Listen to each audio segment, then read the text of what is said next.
कहानी शुरू होती है एक पपेट थिएटर से, जहां बैस्टर नाम का एक पपेट मास्टर लोगों को अपना पपेट शो दिखा रहा होता है। वो इस काम में बहुत ही माहिर था।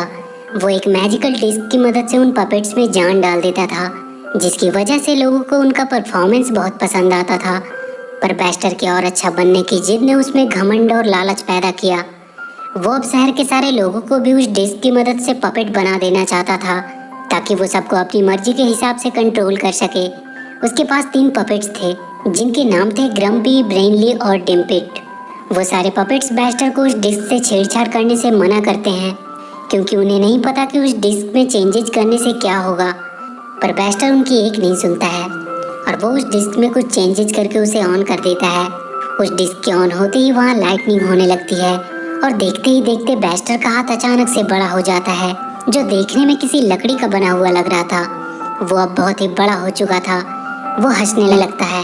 उसे इस रूप में देखकर वो तीनों पपेट्स भी बहुत डर रहे होते हैं। अब यहाँ से सीन शिफ्ट होती है और हम हार्वी नाम के एक लड़के को देखते हैं, जो अपने डॉग जेरी के साथ अपनी साइकिल से स्टंट करता हुआ अपने घर पहुँचता है। वहाँ उसे उसकी दोस्त मोनिका मिलती है। हार्वी उससे कहता है कि आज उसने एक नई गेम खरीदी है, जिसका नाम पपेट मास्टर है, और वो अपने घर के अंदर जाने लगता है। मोनिका उससे कहती है कि स्कूल ट्रिप के लिए अपने पेरेंट्स से परमिशन लेना मत भूलना। हार्वी घर आकर देखता है उसके डैड अपने म्यूजियम का प्रेजेंटेशन बनाने में बिजी हैं। वो अपने कमरे में चला जाता है और अपना नया गेम खेलने लगता है। तभी कुछ देर बाद उसके डैड उसके कमरे में आते हैं। वो जल्दी से अपना गेम को छुपाकर पढ़ने का नाटक करने लगता है। उसके डैड उससे कहते हैं कि वो काम पे जा रहे हैं और उसे सारा दिन गेम खेलने से मना करके वहाँ से चले जाते हैं। उनके वहाँ से जाते ही हार्वी फिर से गेम खेलने में बिजी हो जाता है। वो गेम खेलने में इतना बिजी था कि उसे पता भी नहीं चलता है कि कब रात से वापस सुबह हो गई। उसने पूरा गेम खत्म कर लिया था। अब उसे सिर्फ अपना नाम एंटर करना था, जिससे वो उस गेम के हॉल ऑफ फेम में शामिल हो जाएगा। वो बहुत खुश हो जाता है। तभी उसे आवाज़ आती है कि उसके डैड घर आ चुके हैं। वो तुरंत गेम को एक बोर्ड से छुपाकर सोने का नाटक करने लगता है। उसके डैड देखते हैं कि वो अभी तक सो रहा है। वो उसे देखने जाते हैं, पर हार्वी के जूतों पे पैर पड़ने की वजह से वो वहीं गिर जाते हैं और इसी के चलते हार्वी का कंप्यूटर भी दिखने लगता है। वो जल्दी से उसे छुपाने की कोशिश करने लगता है, पर उसके डैड देख लेते हैं और उससे गुस्से में कहते हैं कि वो फिर से सारा दिन गेम खेलता रहा। हार्वी जल्दी से अपना नाम टाइप करने लगता है, पर उसके डैड उसके हाथ से जॉयस्टिक छीन लेते हैं और छीना झपटी में हार्वी का कंप्यूटर टूट जाता है। हार्वी अपने डैड से गुस्सा होकर चला जाता है। वो कहता है कि वो कभी उससे प्यार नहीं करते।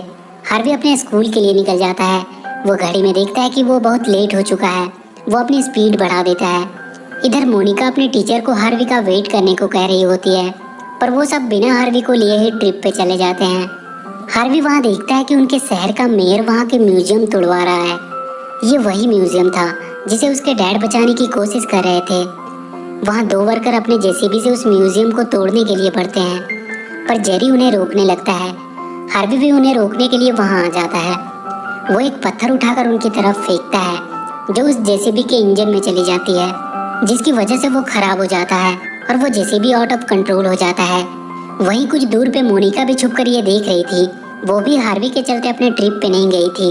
हार्वी के डैड वहाँ के मेयर को कॉल करके उस म्यूजियम को तोड़ने से मना कर रहे थे, क्योंकि वो उनकी शहर की एक बहुत पुरानी धरोहर है, जिसे उन्हें अच्छे से संभाल कर रखना चाहिए।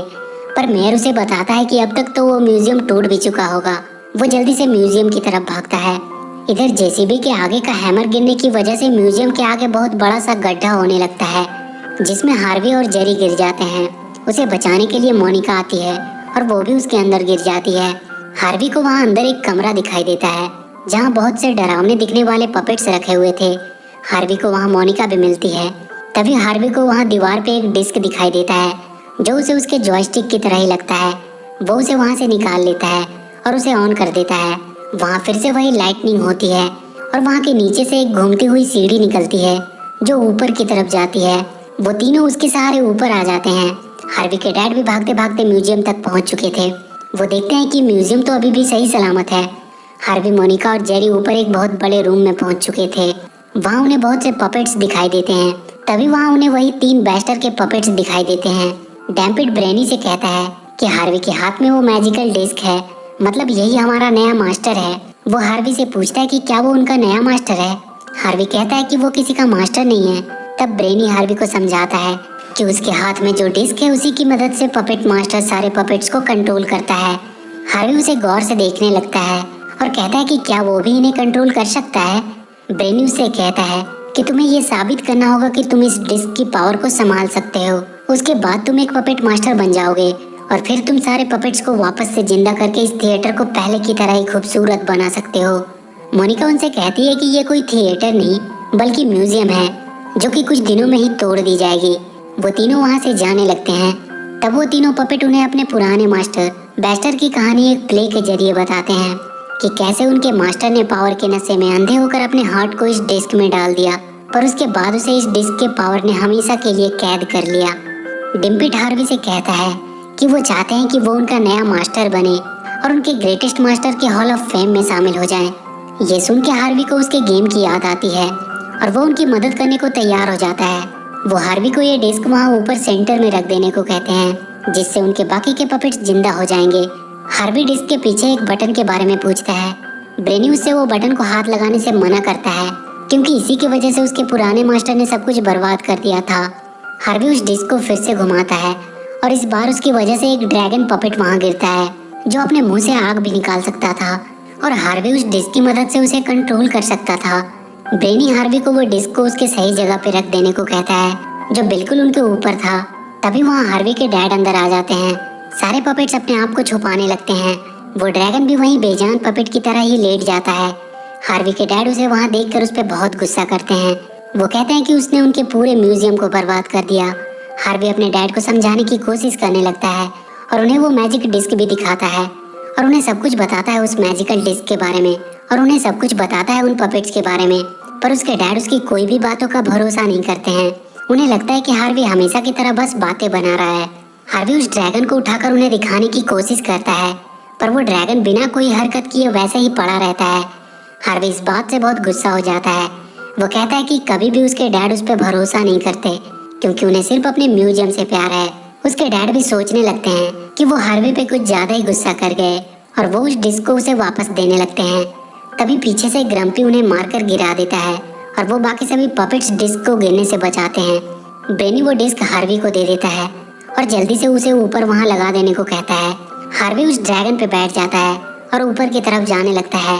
उसके डैड उसके पीछे भागते हैं और वो उस ड्रैगन की पूंछ में लटक जाते हैं। किसी तरह हार्वी ऊपर तक पहुंच पाता है। उसके डैड अभी भी वहीं हवा में लटके हुए थे। वो हार्वी को मना कर रहे होते हैं पर हार्वी उस डिस्क को वहाँ सेंटर में लगा देता है जिसके बाद वो पूरा म्यूजियम ऊपर आसमान की तरफ जाने लगता है। ब्रेनी उससे कहता है कि ये डिस्क को स्टॉर्म क्लाउड से एनर्जी मिलेगी और सारे पपेट्स जिंदा हो जाएंगे। कुछ देर में ही उनका म्यूजियम स्टॉर्म क्लाउड तक पहुंच चुका था और उससे डिस्क को एनर्जी मिलती है जो वहाँ बाकी के पपेट्स तक पहुँचती है और वो सब जिंदा होने लगते हैं। पर तभी हार्वी के डैड आकर उस डिस्क को निकाल देते हैं और वो म्यूजियम वापस से नीचे अपने जगह पे आ जाता है। हार्वी अपने डैड पे बहुत गुस्सा करता है कि वो कब उस पे बिलीव करना शुरू करेंगे। वो जाकर डिस्क को उठाता है। वो अब भी काम कर रहा था और तभी वहाँ हॉल ऑफ फेम का बोर्ड उनके सामने उभरता है। वहाँ अब तक के सारे ग्रेटेस्ट मास्टर की लिस्ट में हार्वी का भी नाम होता है। वहाँ के सारे पपेट्स हार्वी की जीत में उसके लिए उसे बधाई देने लगते हैं। तभी हार्वी के नीचे वही सीढ़ी खुलती है और वो सब नीचे के रूम में पहुँच जाते हैं जहाँ वो डरावने से दिखने वाले पपेट्स रखे थे। हार्वी उन सारे पपेट्स को भी जिंदा करने का सोचता है। सब उसे ऐसा करने से मना करते हैं पर हार्वी कहता है कि वो अब एक मास्टर है इसलिए वो इन सबको भी जिंदा करेगा। वो उन सबको जिंदा करने की कोशिश करने लगता है पर वो डिस्क काम नहीं कर रहा था। वो उस डिस्क के पीछे के बटन को दबा देता है।